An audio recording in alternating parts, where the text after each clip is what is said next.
Welcome. Scott here. Here is a quick boss guide for the upcoming SHINRYU event, Dimensions and Transcendence Tier 15. Before I proceed further, here is a quick overview on how Transcendence works. For any Transcendence stages, your party will get boosted stats if you bring a burst unit for the fight. To access Dimensions and Transcendence, you need to clear up to Tier 5 of Dimensions and Entropy. There are 3 stages that you need to clear for the fight. There are 2 crucibles that you need to clear first before you can access the main gate. The main gate will require you to bring only the characters that you have used for the crucibles. You can't use any of the characters locked to the tier for other tiers unless you unlock them. Firstly, let's break down the requirements of the crucibles. All Lufania orbs are fatal and they are mechanics that you should watch out for this Transcendence fight. Do take note that Lufania auras for crucibles are the standard versions and they are not the restrictive ones that you face in the plus versions. For the left crucible or crucible 1, you will be fighting 2 Gaia Behemoth. The boss has 20 million HP each. The turn requirements are 60 and you need to bring a green crystal unit. Dealing magic damage will uptick the orb.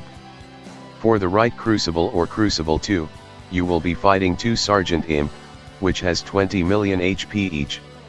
The turn requirement is 65 and you need to bring a red crystal unit. There are no means to uptick the orb, so you need to kill the boss before the orb explodes.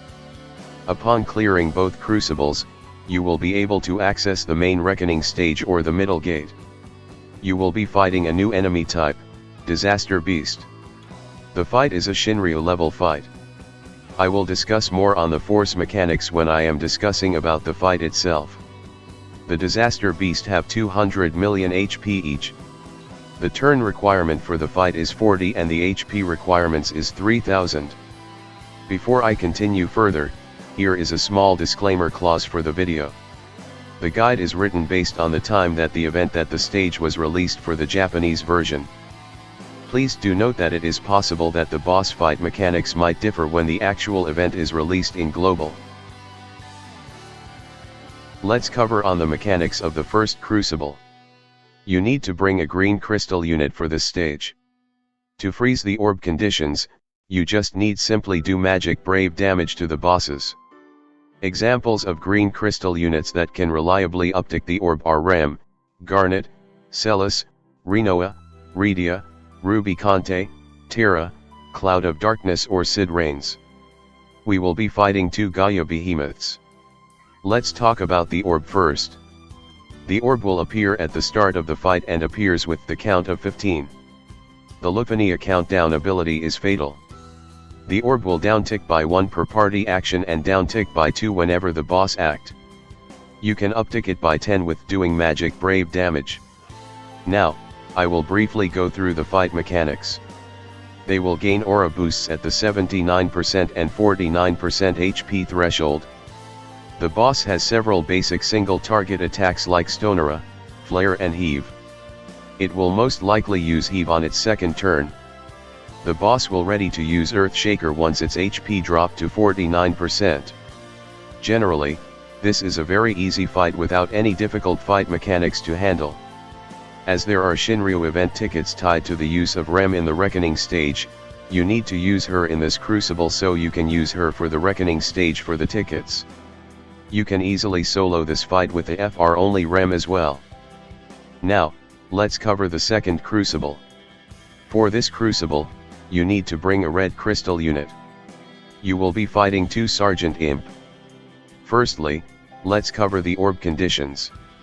The orb will be activated at the start of the fight or after the boss takes the first action, at the starting count by 30. It will be deactivated once the boss HP drops to 79% and reactivate again at the 49% HP threshold with the orb count of 35. The orb will downtick by 1 when your party act and 2 when the boss act. There are no means of upticking the orb, so you need to rush down and kill the boss before the expiry of the orb. You can consider bringing the following red units for the fight: Vaan, Karasame, 7, Aerith, Onion Knight, Edgar, Rex or Beatrix. The imps will start emitting the red aura when the first imp HP drops to 79%. When it's emitting the red aura and it is targeting all, beware of the incoming Calamity Bomber, which is an AoE Brave plus HP. Make sure you keep the Brave below 50% of its max Brave, or it will use plus variant of the attack that dispel buffs all your party. You can lower their attack or make their non-attacks non-issue with heavy attack down debuff, or freeze their Brave gains. Other than that, the imps will constantly be buffing themselves and switch their stances. Throughout the fight, one of the imps will always in attack stance while the other one will be in the support stance. They grant small buffs and Brave shields that scales off their initial Brave. You can prevent the buff by using Call's abilities that inflict multiple debuffs like Ferris, Chaos, Amidatalion, etc. Overall, this is not a difficult fight like it used to be in early Chaos. With the 2 crucibles out of the way, let's focus on the main reckoning stage. You will be restricted to use 6 of the units that you used for the earlier crucible stages. Here is a quick overview of the fight. Like most other Shinryu fights, the boss gains increased Brave damage and gain resistances at start of the fight and 79% HP threshold. Bringing a support like Lunafreya, Charlotta, Aerith, Ramza, Yuna, Iroha, Pernello, Garnet, Selphie, or Rem that grants damage boosting aura will make your fight easier. As the boss gains substantial boost to their defenses with the auras, it is important to inflict debuffs that lower their defenses. The boss has force gauge properties that raises its force gauge when your party or boss party acts. As the force gauge build up, they will raise their attack, Brave damage, and HP damage resistances from 30% to up to 100%. As a recurring theme of the month, this fight has HP gates that tied down to the mechanics. Unlike the previous fight, you do not need to give the boss a turn to disable the gate. You just need to lower the boss HP to predetermined HP threshold to disable the gate. However, do keep track of the gate so you will avoid minimal HP damage potential loss. The fight also features a max HP down aura. While the max HP down aura is active, you cannot give the boss a turn, otherwise your party's buff will get dispelled and you will most likely fail the quest. The boss can also inflict a confusion aura that cannot be removed with standard debuff cleansing or prevent with debuff evasion. A trigger mechanic that inflict confusion aura will occur if you did not meet the targeted turn's requirements to prevent it. I will discuss more on the fight mechanics when I am reviewing them in depth. The force gauge requires you to use magic force ability. The force time has harsh penalties that limit any buff granted or debuff granted to 1 turn and lowering your party attack by 200%. Using your magic FR when the boss force time is not active, will allow you to freeze the boss force gauge effect. Using it while the boss force time is active, will result you cancel its force time effects and apply a 1 turn rate and speed down debuff. To make your life easier, you definitely need to use magic FR to cancel. I have listed down the available options on the screen. As mentioned earlier, the fight features a tight turn count of 40 turns, so keep in mind of that. So you need to bring units that allows you to lower turn count with free turns. Examples are Ram, Terra, Lunafreya, and Noctis. As there are instances that you will not want the boss to take a turn manipulation utility also helps here. If you have the tools to handle the fight mechanics, this fight should not be a difficult one to tackle. As we need to bring Rem for the event tickets, you need to use her in some way or form for the fight. There are clears featuring a Rem duo with Rex, Kurasame, or Aerith. You can carry a LD only Rem with Reigns and an aura bot like Aerith or Charlotta. You can also deploy the cheapskate ult Quinna strategy to auto plus for an easy victory. This is the second last tier that we have for Transcendence. If you have lots of units available, there are no point in saving them. You can deploy a team of full FR Echo units and have an easier time for the fight. Just save 3 units for the final tier. Make sure you saved Setzer for the forthcoming event tickets. Firstly, let's cover on the boss force gauge mechanics. As this is a Shinryu fight, the boss will also gain boost too as the force gauge build up. The charging speed will increase faster as the boss HP deplete. You can refer the table on bottom of the screen for more details. Throughout the fight, the boss will charge its force gauge faster by 2% when your party or boss party acts. It will apply an aura that lowers your party attack, brave damage, and HP damage dealt by 30%. When the boss gauge is at 30% and above, the attack down, brave damage down and HP damage down aura will be upgraded to 50%. When the boss gauge is at 60% and above, the attack down, brave damage down and HP damage down aura will be upgraded to 100%. Due to the aforementioned properties of its force gauge, it will be noticeably that the boss will uses its force ability a lot faster if you are not bringing any designated force charger. When the force gauge is maxed, it will unleash its force ability, Disaster Star, and activate its force time by 10. Depending on the number of buffs you have active on your party, it will affect the variant of force ability used. At the point when the boss uses the force ability, if your party has 12 or more buffs, it will activate Disaster Star, a non-attacking ability that lowers all your party brave by 100% and increases their own brave by the brave damage dealt. If your party has less than 12 buffs, it will activate Disaster Star Plus, which will dispel all your party buffs and inflict a confusion aura for 10 turns. Confusion will still allow your unit to act, but the attack command will be chosen randomly by the game and you will lose control of the unit. As it is an aura, the confusion aura cannot be cleansed or evade with debuff evasion. However, the aura isn't a guaranteed hit attack.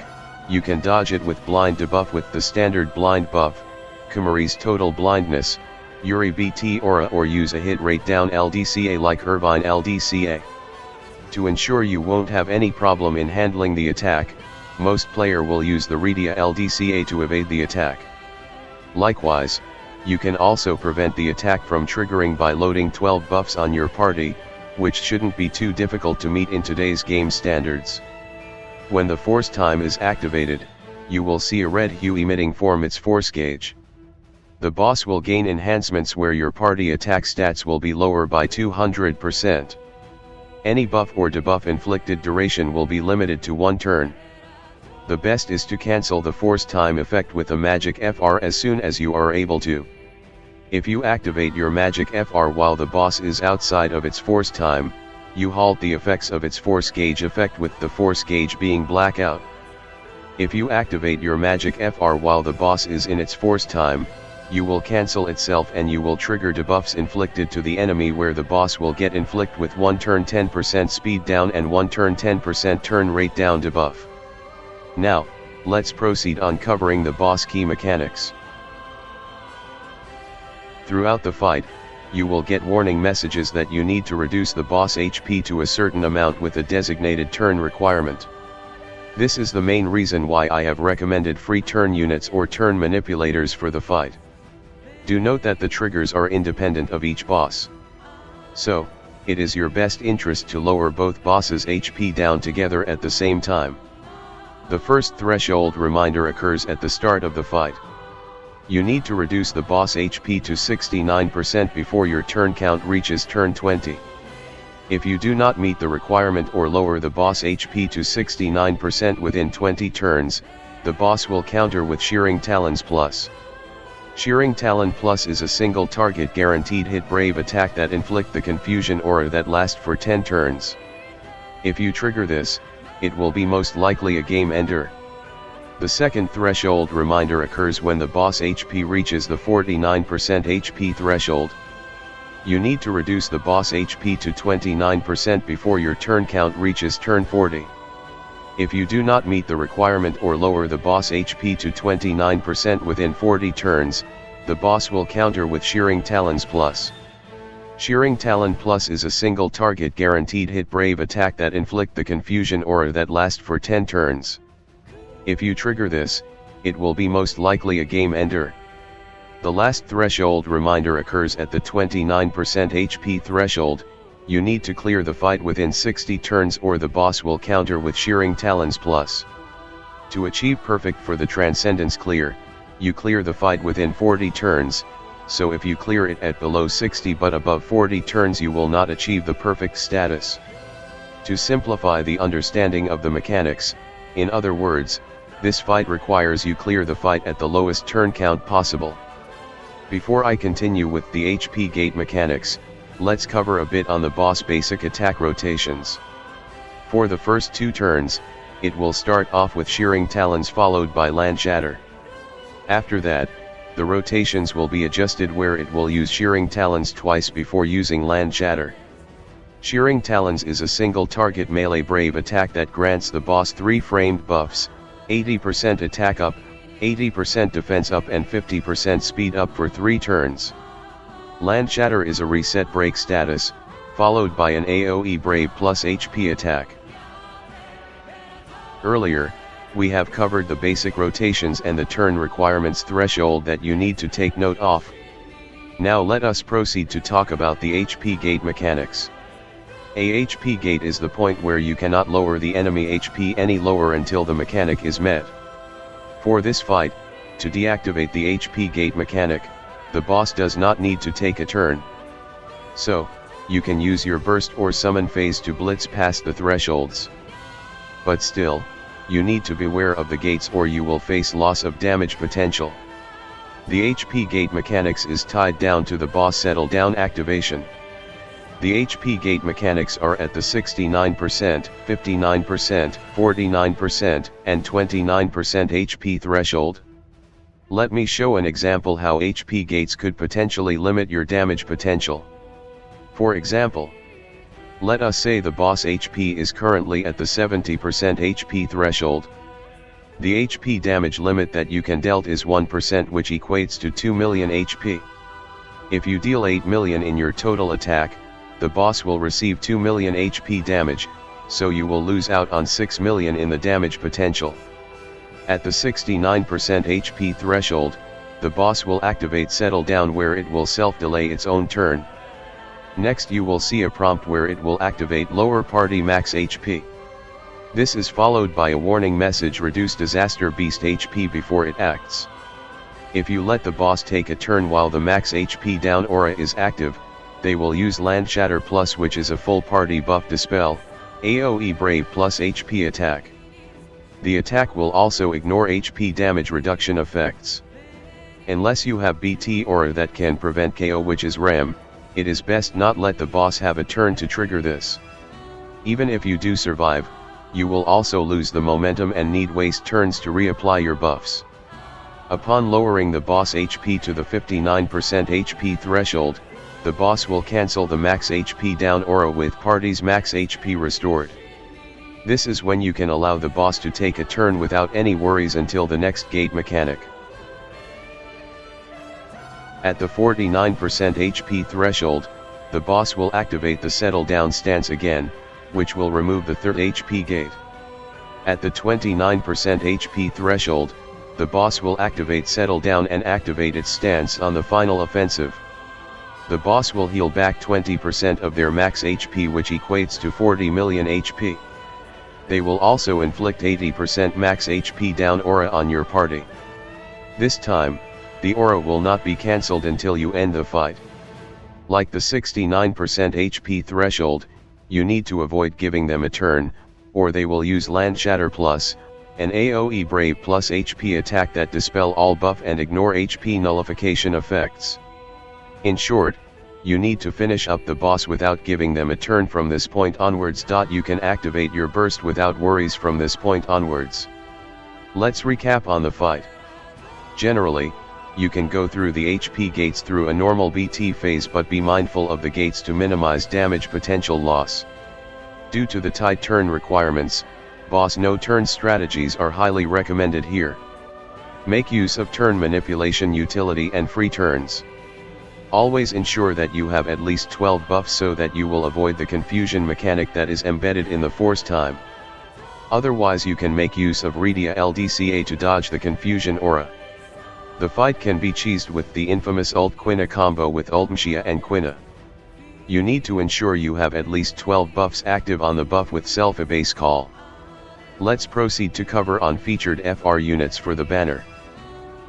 To close on the guide, let us discuss a bit on the featured 2 FR unit. Let us start off with the returning FRBT unit Vaan. Vaan does not have a lot of changes to his kit except that his LD given extra free skill use and increased potencies in his abilities. His burst aura offers a party-wide brave floor aura. Before I cover on his burst aura, let us talk a bit about the force conditions for his FR. His FR is a single target brave plus HP attack that will grant Vaan himself the mist buff for 4 turns and 2 free ability uses to other allies. 1.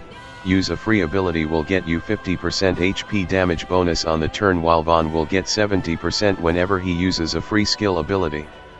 Meet this condition will not be very easy though, as not all characters' LD skill give free abilities uses. You can pair Vaan with units that grant free skill to allies like Onion Knight, Rem, or Lunafreya. 2. Having Brave of at least 30% of the max Brave at the end of turn will get you 30% HP damage bonus. If you have Brave withheld, you can abuse this with supercharging for 80% per turn. Vaan BT Aura gives the party 50% max Brave floor. Generally, Vaan FR phase is best suited for Vaan ramping up the HP damage bonus through his own BT phase or using a call that gives him consecutive turns like Lunafreya LDCA before finishing up the FR phase with FR echoes. Free ability uses can be good or bad, as not all ally hits hard with their base skills.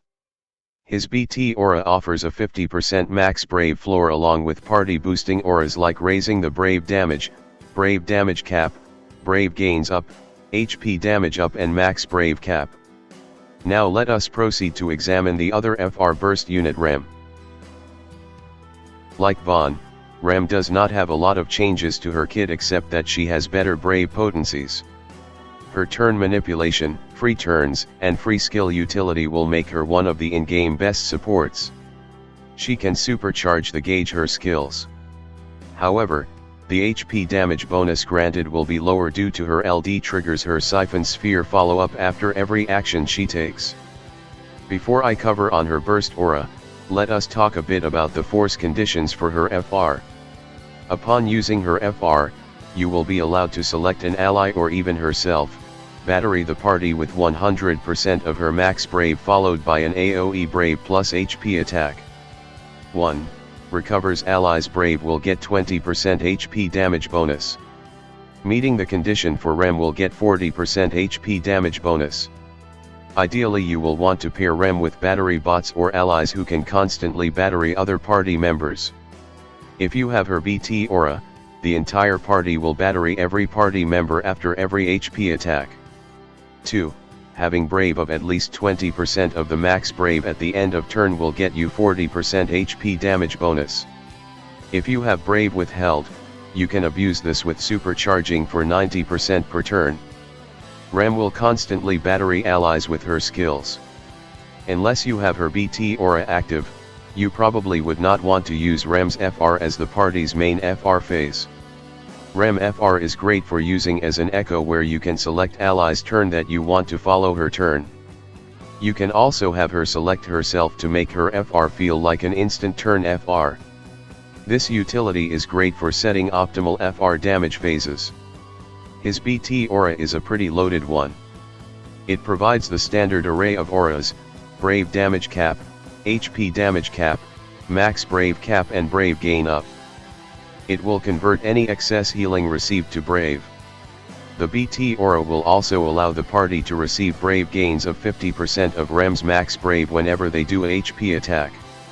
While it is active, the BT aura will provide immortality aura to the party where they are immune to KO and won't receive any HP damage, similar to Arthan, Golov or Zac BT Undead aura.